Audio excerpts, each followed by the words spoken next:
bagi Klopp dan juga bagi Pep, draw itu sepertinya pilihan terakhir lah. Jadi kalau nggak menang ya kalah buat tim ini. Karena orientasinya itu attacking football, offensive football, main menyerang, main positif, agresif. Itu adalah filosofi dari pelatih ini. Maka sebetulnya kalau dalam benak pelatih ini, draw itu cuma pilihan terakhir. Oke, balik lagi di Gocek Bung Toel. Kali ini kita akan mengulas pertandingan big match yang akan sangat luar biasa. Duel kelas berat Liverpool Manchester City yang kali ini sedang memuncaki klasemen. Liverpool di urutan pertama, Manchester City di peringkat kedua. Perbedaan 1 poin. Liverpool 14 poin, City 13 poin.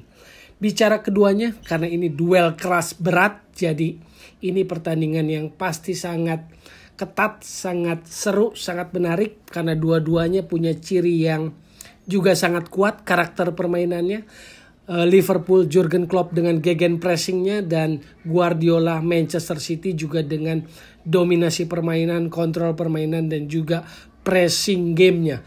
Jadi ini dua faktor yang akan jadi kunci permainannya adalah pressing game dan counter attack. Jadi siapa tim yang bisa mengeksekusi dengan sempurna pressing game dan counter attack, itu yang akan punya peluang lebih besar untuk memenangkan pertandingan. Jadi jangan lewatkan pertandingan nanti malam. Liverpool, The Red lawan Manchester City. Citizen. Bicara The Red, Liverpool. Bicara produktivitas gol. Ini paling produktif saat ini. 15 gol. Karena beberapa pertandingan, terutama 3 pertandingan terakhir kan Liverpool bisa bikinnya minimal 3 gol. Sementara kalau bicara City itu 3 pertandingan terakhir kan menang 1-0 lawan Leicester, 0-0 dengan Southampton, dan menang 1-0 dari Chelsea. Artinya hanya 1-0, hanya 1 gol. Itu perbedaan antara Liverpool dengan City. Tapi catat, City sejauh ini hanya kebobolan 1 gol oleh Spurs, oleh Son Heung-min.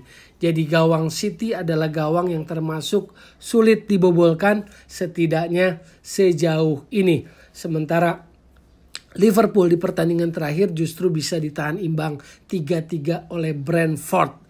Nah, inilah yang menariknya pertandingan ini, duel taktikal, duel detail-detail kecil. Jadi selain 2 kunci aspek permainan soal pressing game dan juga soal counter attack, ini menurut saya aspek lain yang bisa merubah atau membedakan pertandingan adalah kualitas individu. Yang pertama, jadi ada kualitas individu yang bisa mengubah situasi pertandingan. Yang kedua adalah bola-bola mati. Jadi siapa yang paling efektif memanfaatkan bola mati, ini juga akan menjadi kunci untuk kemenangan. Nah, ini yang menariknya. Bicara musim lalu, City menang 4-1. Tetapi bicara back to back dalam 2 musim berturut-turut menang di Anfield, ini bukan hal yang mudah bagi City. Karena kemenangan musim lalu yang 4-1 itu mengakhiri setelah sekian lama jarang menang di Anfield City. Biasanya di Anfield itu rekor City sejauh ini, sejauh sebelum musim lalu menang 4-1 itu 5 kali draw, 12 kali kalah. Nah, untuk back to back dalam 2 musim berturut-turut bisa menang di Anfield ini bukan perkara mudah. Terakhir tahun 53, jadi sudah 68 tahun ya. Rekor nggak bisa menang back to back di Anfield bertahan. Makanya ini pertandingan akan sangat menarik, dan buat saya ini kayak film. Jadi saya mau kasih istilah trilogi. Kayak filmnya Godfather lah. Trilogi gitu loh. Karena dalam 9 hari terakhir dua-duanya menjalani pertandingan yang sangat padat. Liverpool dengan Brentford 3-3, dengan Porto menang 5-1, dan malam nanti lawan City. Sementara triloginya Manchester City justru lebih berat, lebih bobotnya lebih berat, lebih menekan, lebih menguras energi dan juga mentalitas. Jadi menang 1-0 lawan Chelsea, kalah 0-2 lawan PSG. Disitulah menjadi lebih berat karena 2 lawan yang memang kelas kakap semua, ini kelas berat semua. Kalau Liverpool secara hitung-hitungan kan sebetulnya lawan Brentford, walaupun hasilnya tidak terlalu maksimal karena ditahan imbang 3-3. Lawan Porto luar biasa, cemerlang 5-1. Nah, inilah triloginya.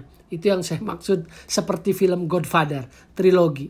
Chelsea, PSG, Liverpool. Kalau Liverpool adalah Brentford, Porto, City. Ini yang menarik.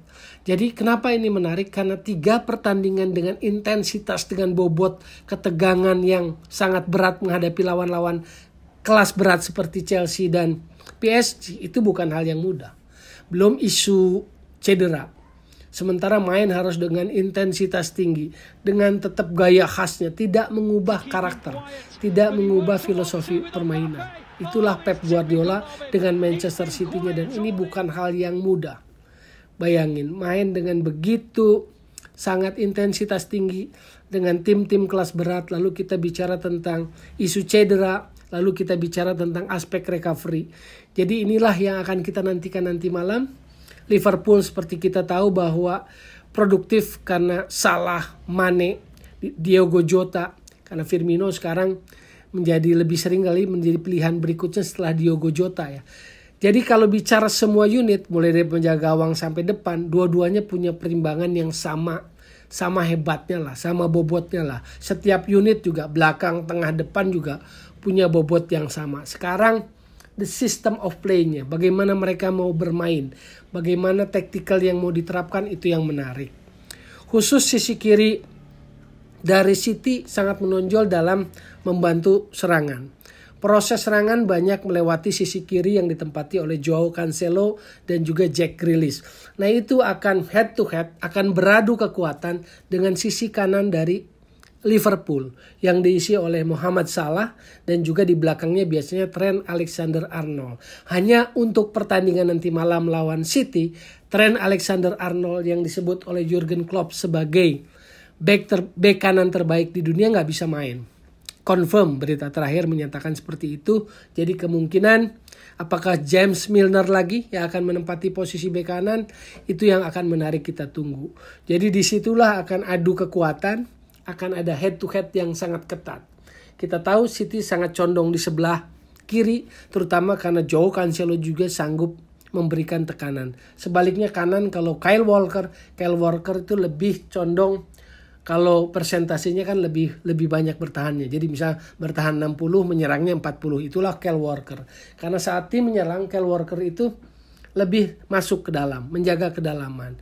Jadi kanan kan kita bisa lihat entah itu Gabriel Jesus, entah itu Riyad Mahrez. Nah, poin-poin itulah yang akan menarik nanti malam, termasuk catatan buat City, terutama dalam 3 pertandingan terakhir. 0-0 lawan 4 lah. Menang 1-0 dari Leicester, 0-0 dari Southampton, ditahan oleh Southampton, hanya menang 1-0 dari Chelsea, lalu kalah 0-2 dari PSG. Ini juga menunjukkan bahwa ada problem dalam hal mencetak gol. Pep, Manchester City tidak problem dalam kontrol permainan, dalam dikte permainan. Mereka selalu mendominasi, mereka selalu bisa menekan, menguasai. Tapi persoalan seperti di Paris kemarin, mereka nggak bisa bikin gol. Itulah problemnya. Jadi Pep harus segera menemukan solusi, konsistensi, ketajaman di sepertiga depan, sepertiga final, sepertiga penyerangan. Itu yang harus menjadi konsentrasi Pep, harus cari solusi. Apakah akan menempatkan Phil Foden lagi sebagai false nine? Itu juga hal yang menarik kita tunggu. Apakah akan menaruh Ferran Torres sebagai nomor 9, striker nomor 9? Ataukah Raheem Sterling sendiri sebagai nomor 9 lagi seperti lawan PSG? Cuma waktu lawan PSG saya lihat Raheem Sterling kikuk ya, main di nomor 9 sebagai striker. Jadi itu patut ditunggu. Itu catatan buat Manchester City, buat Pep, karena dibutuhkan konsistensi, ketajaman di sepertiga depan, di sepertiga final. Itulah yang mungkin sedang dicari solusinya oleh Pep. Yang kedua, saya pikir Kevin De Bruyne belum kembali pada permainan terbaiknya. Jadi City butuh performa Kevin De Bruyne untuk kembali pada puncak penampilannya. Kalau bisa segera bisa mencapai puncak penampilannya, maka itu akan membantu performa dari City.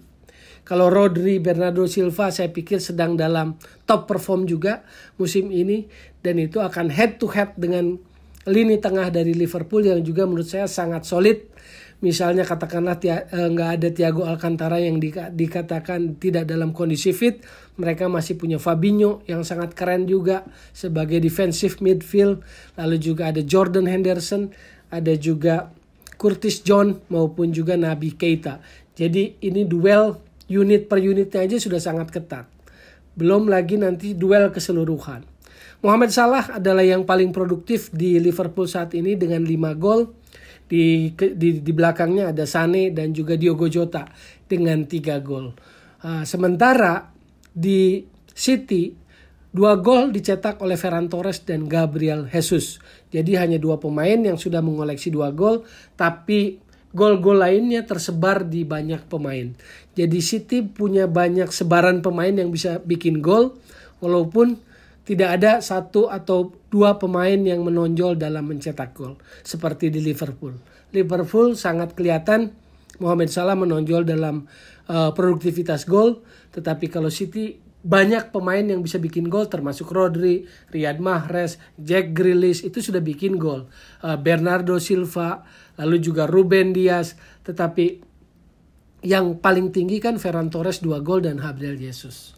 Beda dengan Liverpool yang punya 3 pemain di top atas. Ada Salah 5 gol, ada Diogo Jota 3 gol dan juga Sané. Jadi sekali lagi kuncinya ini pertandingan kalau secara objektif akan sangat berimbang, akan sangat ketat. Kuncinya di pressing game kedua tim maupun juga counter attack. Siapa yang paling efektif? Plus yang paling bisa memanfaatkan bola mati serta kelebihan individu bisa jadi pembeda.